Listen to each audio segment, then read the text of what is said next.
నమస్కారం. G3 news వార్తలకు స్వాగతం. ముందుగా వార్తలోని ముఖ్యాంశాలు. సీఎం చంద్రబాబుతో పవన్ కళ్యాణ్ భేటీ, రాజకీయ పరిపాలన అంశాలపై కీలక చర్చలు, అభివృద్ధి పనుల పురోగతిపై సమీక్ష, కూటమి ప్రభుత్వం సమన్వయంతో పనిచేస్తుందన్న నేతలు.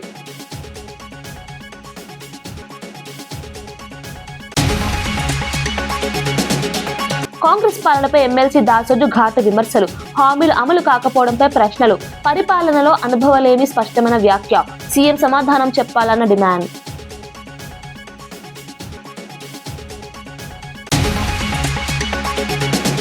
ఎంబీబీఎస్ విద్యార్థులకు చెక్కుల పంపిణీ, హరీష్ రావు చేతుల మీదుగా ఆర్థిక సాయం, బిఎల్ఆర్ ట్రస్ట్ ద్వారా 122 మందికి విద్యా సహాయం, వైద్యులుగా ఎదగాలన్న విద్యార్థులకు పిలుపు.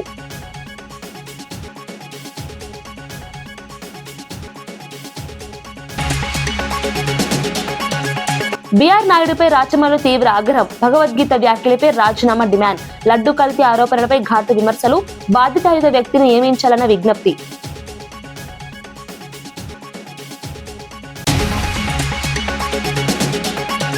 భగవద్గీత వ్యాఖ్యలపై రోజా ఆగ్రహం, హిందూ భావాలను దెబ్బతీశారన్న ఆరోపణ, బాధితాయుత పదవిలో జాగ్రత్త అవసరమన్న సూచన, హిందూ సంఘాలు స్పందించాలని పిలుపు.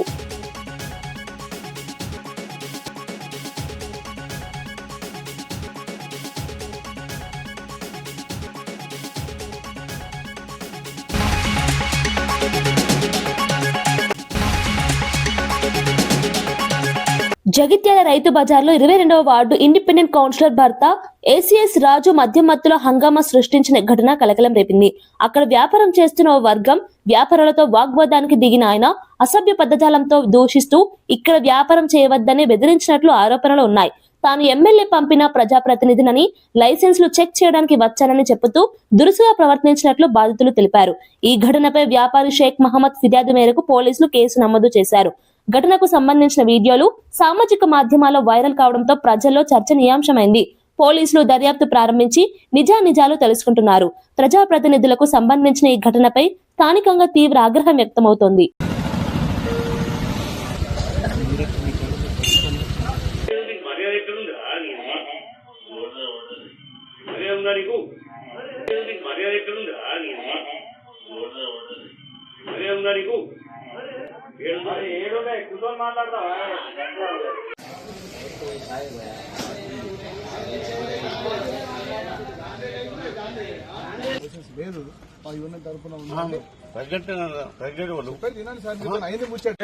ప్రజాప్రతినిధి మీరు ఓకే చెప్పింది అర్థమైంది, కానీ వీళ్ళ మార్కెట్ కమిటీకి ఒక చైర్మన్ ఉన్నారు.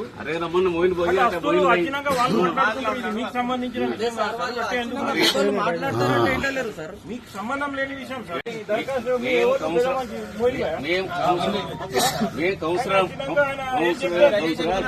సంజయ్ డాక్టర్ చెప్పాడు, మేము వచ్చి చూస్తున్నాం ఎవరెవరో లైసెన్స్ ఉన్నాయి, ఎవరు లేవు. లైసెన్స్ లేకపోతే అనవైలబుల్ కదా వాళ్ళకు.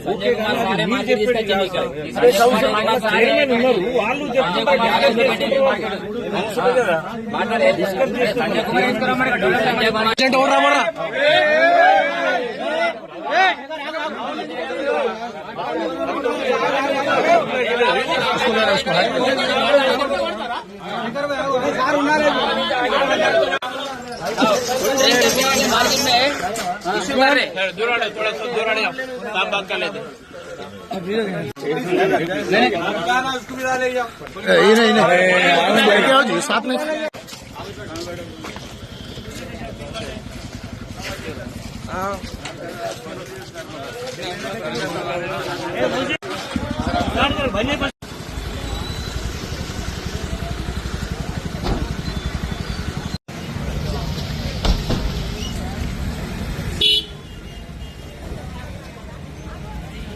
చంద్రగ్రహణం కారణంగా తిరుమలలో భక్తుల రద్దీ గణనీయంగా తగ్గింది. అలిపిరి తనిఖీ కేంద్రం వద్ద సాధారణంగా ఉండే సందడి కనిపించలేదు. ఆగమ శాస్త్రం ప్రకారం గ్రహణానికి 6 గంటల ముందే ఆలయ ద్వారాలను మూసివేయడం సంప్రదాయం. అందువల్ల ఉదయం 9 గంటల నుంచి రాత్రి 7:30 వరకు శ్రీవారి ఆలయాన్ని మూసివేయనున్నారు. గ్రహణం ముగిసిన అనంతరం ఆలయ శుద్ధి, పుణ్యాహవచనం నిర్వహించి రాత్రి 8:30 నుంచి సర్వదర్శనానికి అనుమతిస్తారు. ఈ మేరకు అధికారులు ముందస్తు ఏర్పాట్లు చేశారు. భక్తులు సహకరించాలని విజ్ఞప్తి చేశారు. గ్రహణం నేపథ్యంలో ప్రత్యేక భద్రతా చర్యలు కూడా అమలు చేస్తున్నారు.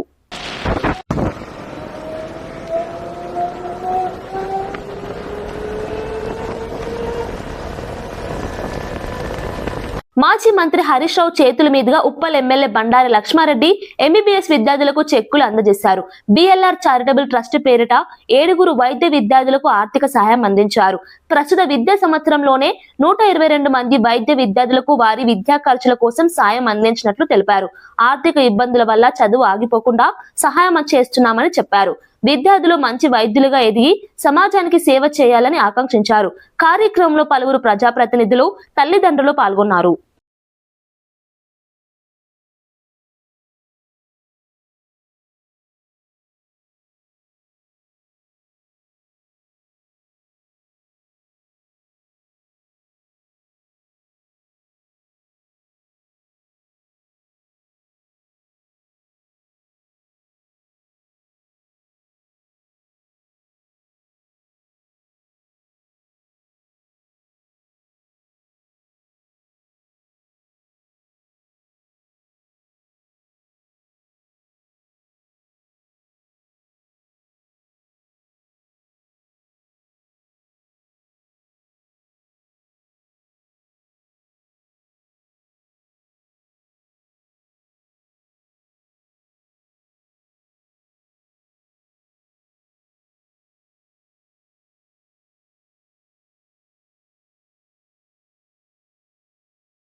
చంద్రగ్రహణం కారణంగా ఆంధ్రప్రదేశ్లోని ప్రముఖ ఆలయాలను అధికారులు మూసివేశారు. తిరుమల శ్రీవారి ఆలయాన్ని ఉదయం 9 గంటలకు మూసివేసి గ్రహణం అనంతరం శుద్ధి కార్యక్రమాల తర్వాత దర్శనాలకు అనుమతిస్తారు.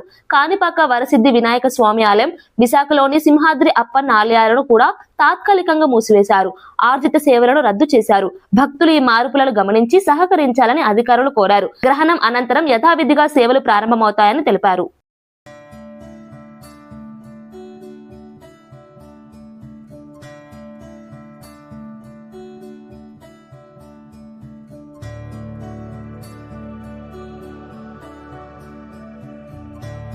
శ్రీవారి ఆలయాన్ని ఈరోజు మూసివేయటం జరిగింది. 8:30 గంటల నుంచి 9:00కల్లా మన మహాద్వారాన్ని క్యూ లైన్లో కానీ అలానే కంపార్ట్మెంట్స్లో కానీ ఎక్కడ కూడా భక్తులు లేకుండా వాళ్ళకి ఆల్రెడీ దర్శనం చేసి పంపించడం జరిగింది. క్యూ లైన్లో కూడా సాయంత్రం దాకా తీసుకోపడదు. అలానే సాయంత్రం 6:30 గంటలకు మళ్ళీ కూడా స్వామివారి ఆలయాన్ని ఓపెన్ చేయడం జరుగుతుంది. శుద్ధి మిగతా కార్యక్రమాలు, రిలీజియస్ కార్యక్రమాలు పూర్తయిన తర్వాత దర్శనానికి ఓపెన్ చేయటం జరుగుతుందని ఈ సందర్భంగా తెలియజేస్తున్నాను. నుంచి అన్నప్రసాదాలు ఎంటీవీఎస్ని కూడా క్లోజ్ చేయడం జరిగింది.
మాజీ మంత్రి జనసేన నేత బాలినేని శ్రీనివాసరెడ్డి చేసిన ఆరోపణలను ఎమ్మెల్యే దామచర్ల జనార్దన్ తిప్పికొట్టారు. తనపై చేసిన వ్యాఖ్యలు పూర్తిగా అసత్యమని, రాజకీయ ప్రయోజనాల కోసమే ఆరోపణలు చేస్తున్నారని అన్నారు. ప్రజా సమస్యలపై చర్చించకుండా వ్యక్తిగత విమర్శలకు దిగడం సరైంది కాదన్నారు. అభివృద్ధి కార్యక్రమాల అమలులో ప్రభుత్వం కట్టుబడి ఉందని తెలిపారు. నియోజకవర్గంలో జరుగుతున్న పనులపై తాను ఎప్పటికప్పుడు సమీక్ష నిర్వహిస్తున్నానని చెప్పారు. ప్రజల్లో గందరగోళం సృష్టించే ప్రయత్నాలు విఫలమవుతాయని వ్యాఖ్యానించారు. అవసరమైతే అన్ని ఆరోపణలకు ఆధారాలతో సమాధానమిస్తామని స్పష్టం చేశారు.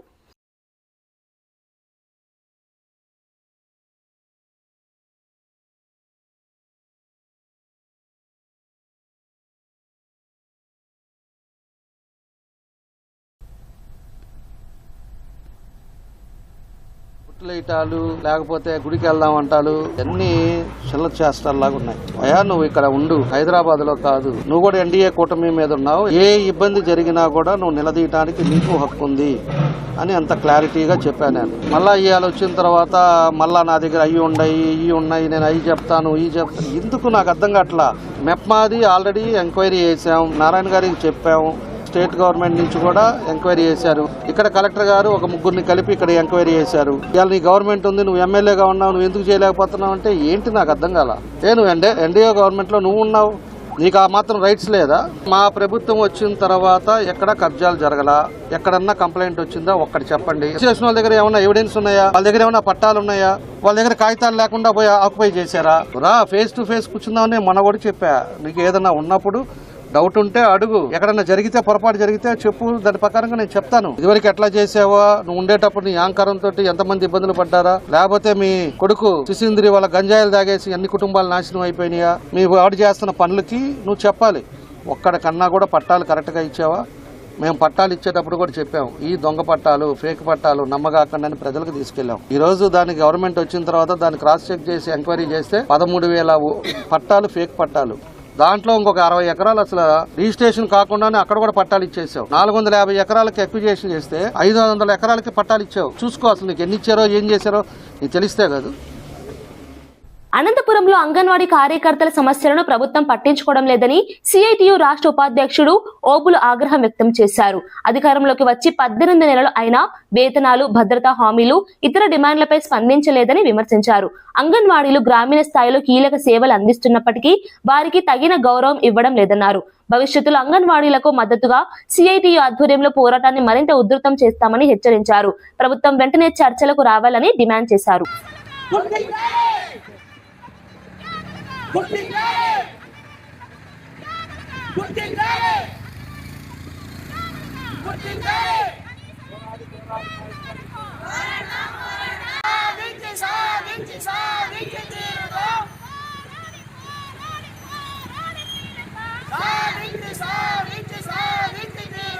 అక్కడ ధర్నా చౌక ధర్నా చేస్తే తెల్లవారుజామున 5 గంటలకు అందరూ కాలకృత్యాలకు ముఖం కడుక్కోవాలని వెళ్ళే సమయంలో అందరూ వెళ్తే వాళ్ళందరూ కూడా పోలీసులు అక్కడ నుంచి వచ్చి అందరిని అరెస్ట్ చేసి ఈరోజు ఒక జిల్లాలో ఎక్కడ పెట్టారో ఇంతవరకు తెలియడం లేదు.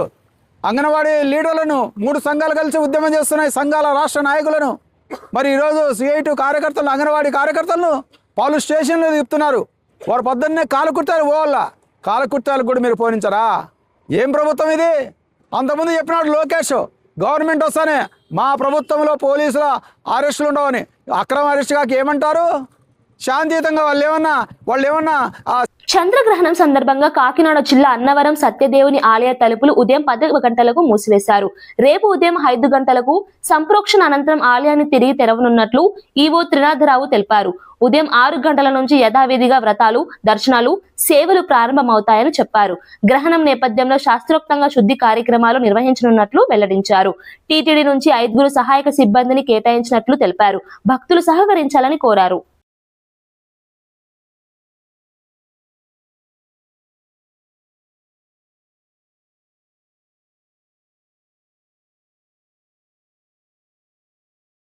మొదలయ్యి సాయంత్రం 6:47 వరకు చంద్రగ్రహణం ఉంటుంది. కాబట్టి ఆ సందర్భనాడు అంటే ఈరోజు 6:47 తర్వాత సంప్రోక్షణ పూజా కార్యక్రమాలన్నీ వైదికంగా జరిపించవలసిన విధిగా కార్యక్రమాలన్నీ జరుగుతాయి.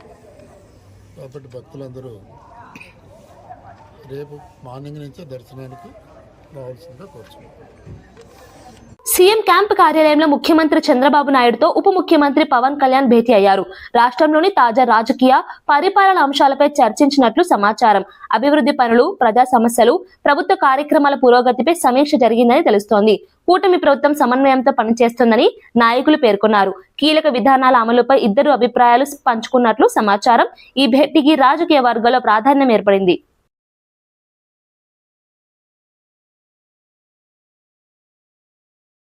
టీటీడీ చైర్మన్ బీఆర్ నాయుడు తీరుపై ప్రొద్దుటూరు మాజీ ఎమ్మెల్యే రాచమల్లు శివప్రసాద్ రెడ్డి తీవ్ర స్థాయిలో మండిపడ్డారు. పవిత్రమైన పుణ్యక్షేత్ర పదవిలో ఉండి మాట్లాడే మాటలు సభ్య సమాజం సిగ్గుపడేలా ఉన్నాయని విమర్శించారు. లడ్డూ ప్రసాదం కల్తీ, ఇతర అపచారాలు ఆయన బాధ్యతలు చేపట్టిన తర్వాతే జరుగుతున్నాయని ఆరోపించారు. ఫ్యామిలీ ఫ్రెండ్ పేరుతో సాగుతున్న వ్యవహారాలు భక్తి పరవశం కాదని వ్యాఖ్యానించారు. భగవద్గీతపై చేసిన వ్యాఖ్యలు హిందువుల మనోభావాలను దెబ్బతీశాయని అన్నారు. వెంటనే టీటీడీ చైర్మన్ పదవికి రాజీనామా చేయాలని డిమాండ్ చేశారు. ప్రభుత్వం జోక్యం చేసుకుని బాధ్యతాయుతమైన వ్యక్తిని నియమించాలని కోరారు. రంకు నేర్చినమ్మ బొంకు నేర్చదా అని పాత సామెతే. కాకపోతే ఇప్పుడు దాంతో అవసరపడింది ప్రజలారా. పవిత్రమైనటువంటి ధార్మిక క్షేత్రం తిరుమల తిరుపతి. అట్టి తిరుమల తిరుపతి ధార్మిక క్షేత్రానికి ప్రభుత్వం చేత నియమింపబడిన అధిపతి టీటీడీ చైర్మన్ అంటే. మరి ఆ స్థానంలో పవిత్రమైనటువంటి ఆ స్థానంలో ఉండే ఆ మనిషి గతం ఎట్లున్నప్పటికి కూడా పవిత్రంగా మాట్లాడాలా, పవిత్రంగా చర్యలు ఉండాలా. పవిత్రమైన మనిషి కాకపోతే, మనసు పవిత్రమైనది కాకపోతే, అతని అలవాట్లు పవిత్రమైనది కాకపోతే ఆ పదవిలోకి రాకుండా ఉండడమే మంచిది. అప్పుడే దేవదేవుడైన ఏడుకొండవాళ్ళని పట్ల మనకు భక్తిభావం ఉన్నట్టు, గౌరవం ఉన్నట్టు ప్రజలు కూడా హర్షిస్తారు. కానీ ఇప్పుడేం జరుగుతుంది అంటే, చంద్రబాబు నాయుడు సారథ్యంలో టీటీడీ చైర్మన్గా బీఆర్ నాయుడు గారిని ఏర్పాటు చేసినారు. ఆయన టీటీడీ చైర్మన్ అయినప్పటి నుంచి అవకతవకల వ్యవహారమే జరుగుతోంది. అందులో ప్రధానమైంది తిరుమల తిరుపతి ఏడుకొండల వాని మహాప్రసాదమైనటువంటి లడ్డూ విషయంలో అపపవిత్రమైన మాటలు మాట్లాడి చాలా అపచారం చేసినారు. స్వామికి భక్తుల మనోభావాలను దెబ్బతీసినారు. ఇక భక్తుల సౌకర్యాల విషయంలో కూడా ఈయన వచ్చినప్పటి నుంచి అన్ని అవకతవకలే. సరే, ఇవన్నీ భరించినాం. నిన్నటి దినం 3-4 రోజులుగా ఆయన రాసలీలలన్నీ కూడా వీడియోలలో వైరల్ అవుతా ఉన్నాయి. ఎందుకు నేను రంకు నేర్చినమ్మ బొంకు నేర్చదా అంటే, స్పష్టతగా వీడియోలలో మనందరం ప్రపంచమంతా చూసినప్పటికి కూడా ఆయన వల్ల బుకాయిస్తున్నాడు, బొంకుతున్నాడు. ఏమని బొంకుతున్నాడు? ఆయన అహంకారం కానీ, ఆయన బుకాయింపు కానీ. 30 సంవత్సరాలుగా ఫ్రెండ్స్ మాకు, వాళ్ళు ఫ్యామిలీ ఫ్రెండ్స్ అయితే పోమా, రారా, హాయ్ బాయ్ చెప్పమా అంటున్నాడు. ప్రజల్ని అడుగుతా ఉన్నా నేను, ఫ్యామిలీ ఫ్రెండ్స్ అయితే ప్రజలారా, మన అందరికీ ఫ్యామిలీ ఫ్రెండ్స్ ఉంటారు. బీదోళ్ళమైనా, సావుకారులమైనా, మూర్ఖులమైనా, తెలివి ఎట్టడోళ్ళనా కానీలే, ఎవరికి స్థాయి వాళ్ళ దగ్గర ఫ్యామిలీ ఫ్రెండ్స్ ఉంటారు. వాళ్ళ ఇంటికి మనం పోతాము, భోజనం చేసి వస్తాము. మన ఇంటికి వాళ్ళు పూట వస్తారు, భోజనం చేసి పోతారు. ఇది యాడైనా మన సంప్రదాయము, మన సంస్కృతి. ఇంకా మన ఫ్యామిలీ ఫ్రెండ్స్ అంటే స్నేహితుని భార్య అంటే మనకు సోదరితో సమానం. అసలు అటువంటి చెడు అభిప్రాయమే మనకి ఎవరికి కలగదు. మరి బీఆర్ నాయుడు గారు చెప్పినట్టు ఫ్యామిలీ ఫ్రెండ్స్ అయితే వాళ్ళ ఇంటికి పోయి పూట భోంచేయ్యా. ఇదేంది ఇది? వాళ్ళ ఇంటికి పోయి పూట భోంచేయాల్సిన మన సంస్కృతికి భిన్నంగా ఆ ఇంటి మనిషి యొక్క భార్యని భోంచేస్తావా? ఇదేనా మన పెద్దలు నేర్పిన సంస్కృతి? ఫ్యామిలీ ఫ్రెండ్స్ అని చెప్పి ఎంత ఈజీగా నువ్వు బుకాయిస్తావు. మళ్ళీ ఆయన మాట్లాడతాడు, ఏముందబ్బా దాంట్లో, ఎన్నిసార్లు చూసినా నాకేం కనపడలే, ఒలగాట్లే లేదు దాంట్లో, అశ్లీలత ఏమీ లేదు దాంట్లో, ఏముంది పని, నేను ఎన్నిసార్లు చూసినా నాకేం కనపడలే అంటున్నాడు. ఏం కనపడాలా స్వామి? నాకు తెలియక అడుగుతా. పరాయి స్త్రీని, నీ ఫ్యామిలీ ఫ్రెండ్ అయినటువంటి వ్యక్తి యొక్క భార్యను నీవు నీ బాహుబంధాల్లో బంధిస్తువి. నీ బాహుబంధాల్లో పూర్తిగా బంధించి, శ్వాస ఆడనంత దగ్గరగా బంధించి, కాంగ్రెస్ నాయకులు పరిపాలన చేతకాక తెలంగాణలో కుక్కలు చింపిన విస్తరిలా చేస్తున్నారని ఎమ్మెల్సీ దాసోజు శ్రవణ్ తీవ్ర విమర్శలు చేశారు.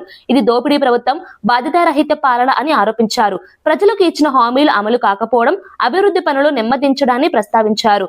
పాలన చేస్తున్నారా లేక పరాచకాలు ఆడుతున్నారా అని ప్రశ్నించారు. పరిపాలన చేతకాకపోతే సీఎం రేవంత్ దిగిపోవాలని వ్యాఖ్యానించారు. రాష్ట్ర ఆర్థిక పరిస్థితి, చట్ట వ్యవస్థపై ప్రభుత్వం సమాధానం చెప్పాలని డిమాండ్ చేశారు. కార్యాలయాలు పెట్టచ్చు అని చెప్పని జీవోలు ఎట్లిస్తావు? తెల్లారి పొద్దుగాల మొత్తం సిటిజన్స్ అంతా పెద్ద ఎత్తున గగ్గోలు పెట్టంగానే no we made a mistake అని చెప్పని ఎట్లా రిట్రీట్ అవుతావు? పరిపాలన చేస్తున్నావా, పరాచకాలు ఆడుతున్నావా? నీకు పరిపాలన చేతగాట్లేదు అనడానికి ఇది నిదర్శనం. ఇది పరిపాలన పైన పట్టు లేదనడానికి ఇది నిదర్శనం. ఇది పరిపాలనను రివ్యూ చేసేటువంటి సోయి లేదనడానికి these are all the indications and reflections. ఎక్కడ పడితే అక్కడ విచ్చలవిడి దోపిడి అండి, దోపిడి. లగచర్ల విధ్వంసాలు, వెలుగుమట్ట ఖమ్మం విధ్వంసాలు, గాంధీ విగ్రహం పేరు మీద దోపిడీ విధ్వంసం, 5,000 కోట్లతో 1,50,000 కోట్ల రూపాయల ప్రాజెక్ట్ అని చెప్పని అదానికి కట్టబెట్టి అక్కడ దోపిడీ చేయాలా? మళ్ళా ఇండ్లను విధ్వంసానికి గురి చేయాలా? ఏం పాపం ఇది? పండుగ పూట ఇటువంటి ఒక పరుషమైన పదజాలంతో మాట్లాడటానికి నాకు కొంత సంశయం అనిపించినప్పటికీ కూడా తప్పనిసరిగా మాట్లాడుతూ ఉన్నాను. Nobody in the country would have accepted this kind of a nonsense where same paper will be given to two separate examinations, and not even a single showcase notice probably has been given అని చెప్పని ఇంతవరకు ఎక్కడా కూడా మనకు బయట కనబడతలేదు. ఎవడు బాధ్యుడు మరి? ఇది బయటకు వచ్చింది అయితే లోపల ఎంత గుడిపుటాన్ని జరుగుతూ ఉంది, ఏ పరీక్షలలో ఎంత గుడిపుటాన్ని జరుగుతూ ఉంది. పరిపాలన చేత కాకపోతే రేవంత్ రెడ్డి దిగిపోవా? మీ దగ్గర ఉన్న చదువుకున్న వాళ్ళు ఎవరైనా ఉంటే వాళ్ళన్న నేను వెలగబెడతారా? విద్యాశాఖ మంత్రి నీకు ఎందుకు ఏమని చేత కాకపోతే? ఇంగ్లీష్ పీస్ అనేటువంటి విద్యాశాఖ మంత్రి ఎందుకండి? మొత్తం విద్యా వ్యవస్థ సర్వనాశనం చేసినాడు రేవంత్ రెడ్డి గారు. భగవద్గీతపై బిఆర్ నాయుడు చేసిన వ్యాఖ్యలపై మాజీ మంత్రి రోజా ఆగ్రహం వ్యక్తం చేశారు. హిందువులు ప్రతిరోజు చదవాలని భావించే గ్రంథంపై చెత్త తప్పేముంది అన్నట్లు మాట్లాడడం దారుణమని అన్నారు. అలాంటి వ్యాఖ్యలపై హిందూ సంఘాలు స్పందించాలని పిలుపునిచ్చారు. మత భావాలను దెబ్బతీసే విధంగా మాట్లాడడం సరైంది కాదన్నారు. బాధ్యతాయుత పదవిలో ఉన్నవారు మరింత జాగ్రత్తగా వ్యవహరించాలని సూచించారు. తెలుసుకొని ఆ విధంగా తమ జీవితంలో ఉన్నతమైన విలువలతో నడుచుకోవాలి అని పెద్దలు చెప్తారు.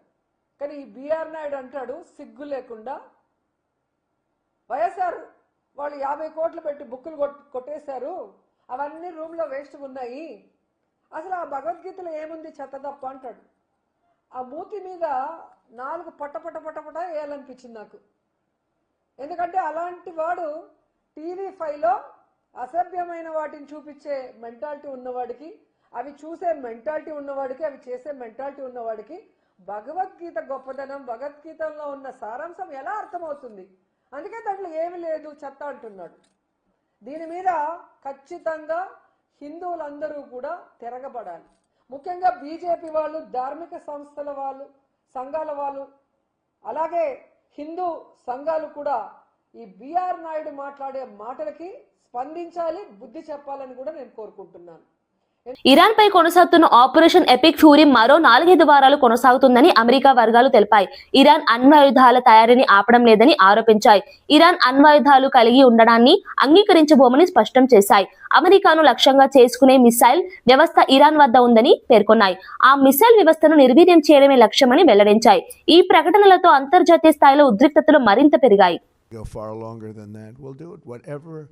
Somebody said today, they said, oh, well, the president wants to do it really quickly. After that, he'll get bored. I don't get bored. There's nothing boring about this. Do you agree with that, Pete? I don't think there's anything, Mr. General. I think there's nothing boring about it. Somebody actually said from the media, I think he'll get bored after about a week or two. No, we don't get bored. I never get bored. If I got bored, I wouldn't be standing here right now. I guarantee you that, to go through what I had to go through. We also మంత్రి జూపల్లి కృష్ణారావు ఆధ్వర్యంలో పలువురు నాయకులు కాంగ్రెస్ పార్టీలో చేరారు. కొత్తగా చేరిన వారికి party కండువా కప్పి స్వాగతం పలికారు. రాష్ట్రంలో కాంగ్రెస్ బలోపేతానికి అందరూ కలిసి పనిచేయాలని పిలుపునిచ్చారు. అభివృద్ధి, సంక్షేమ కార్యక్రమాలకు మద్దతుగా పార్టీలో చేరుతున్నారని పేర్కొన్నారు. రాబోయే ఎన్నికల్లో కాంగ్రెస్ విజయానికి కృషి చేయాలని సూచించారు. ఈ చేరికలతో స్థానిక రాజకీయాల్లో చర్చనీయాంశమైంది.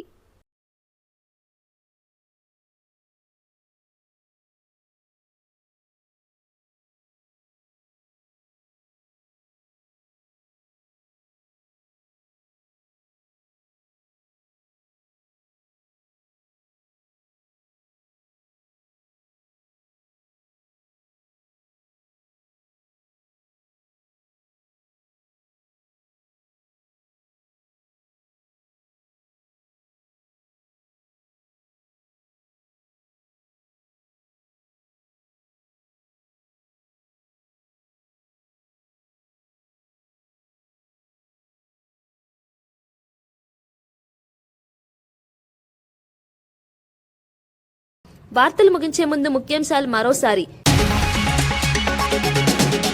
సీఎం చంద్రబాబుతో పవన్ కళ్యాణ్ భేటీ, రాజకీయ పరిపాలన అంశాలపై కీలక చర్చలు, అభివృద్ధి పనుల పురోగతిపై సమీక్ష, కూటమి ప్రభుత్వం సమన్వయంతో పనిచేస్తుందన్న నేతలు.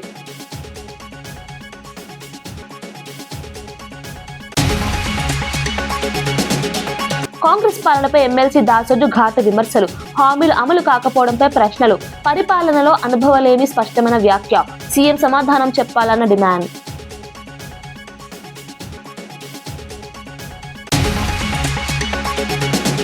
ఎంబీబీఎస్ విద్యార్థులకు చెక్కుల పంపిణీ, హరీష్ రావు చేతుల మీదుగా ఆర్థిక సాయం, బిఎల్ఆర్ ట్రస్ట్ ద్వారా 122 మందికి విద్యా సహాయం, వైద్యులుగా ఎదగాలన్న విద్యార్థులకు పిలుపు.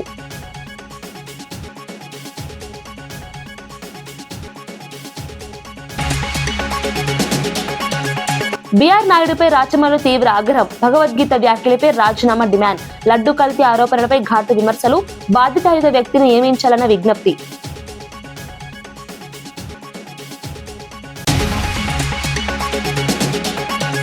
భగవద్గీత వ్యాఖ్యలపై రోజా ఆగ్రహం, హిందూ భావాలను దెబ్బతీశారన్న ఆరోపణ, బాధితాయుత పదవిలో జాగ్రత్త అవసరమన్న సూచన, హిందూ సంఘాలు స్పందించాలని పిలుపు.